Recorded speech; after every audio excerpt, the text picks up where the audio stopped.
A new Pentagon report prepared for Congress last month looked at the living arrangements funded by taxpayers for top military officials. And what they found out is that apparently our top military officials are welfare queens.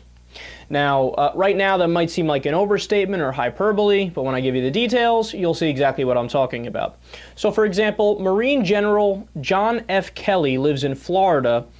The government pays $160,000 a year plus $402,000 for renovations for him to live in a 5-bedroom house.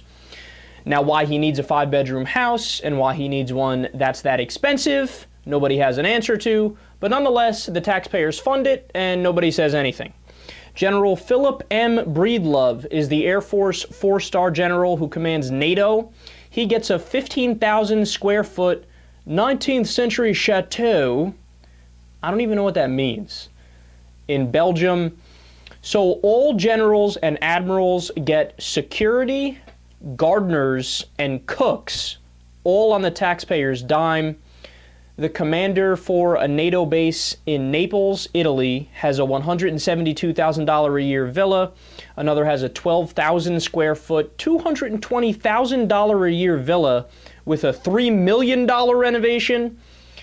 So, obviously this is very opulent, to say the least. That might even be a kind word. And they're living in taxpayer-subsidized mansions. So you might be thinking, well, how are they allowed to do this? Are there no rules, or did they break the rules, or what went down? Well, the reality is, in fact, there were rules as to how much money top military officials can spend and how much can be financed by the taxpayer for things like their living expenses. However, it's gotten to a point, according to this Pentagon report, that the rules are basically ignored. So here's the main question. Who are the real welfare queens in the United States of America? Now, when it comes to poor people, right, the social safety net in the United States compared to similar modern industrial nations, the U.S. has the most cheap, meager, tiny social safety net. So we don't go above and beyond, and we have the least to worry about in terms of creating dependence on those programs. In fact, the amount of money we give is so little when people fall on hard times that, maybe 1% of the population decides, hey, fuck it, I'll just cash in and do this for the rest of my life. No, it's such a tiny amount that there's almost no dependence, right? But the real welfare queens, and I think this proves it, is the people at the top. Now, don't get me wrong. I do think that taxpayers should fund for top military officials and their living arrangements and things of that nature. And they work for the government, so of course the taxpayers should fund it. But the question is, to what extent? I don't think it's irrational to say, hey, pick a 2,000 square foot house, or even a 3,000 square foot house, which is gigantic, right? And pick something that's maybe $50,000 a year.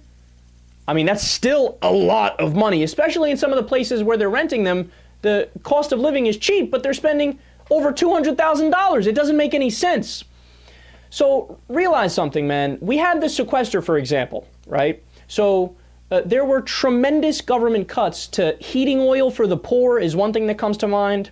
For cancer clinics, there are cancer clinics in the United States that had to shut down because they stopped getting funding due to the sequester.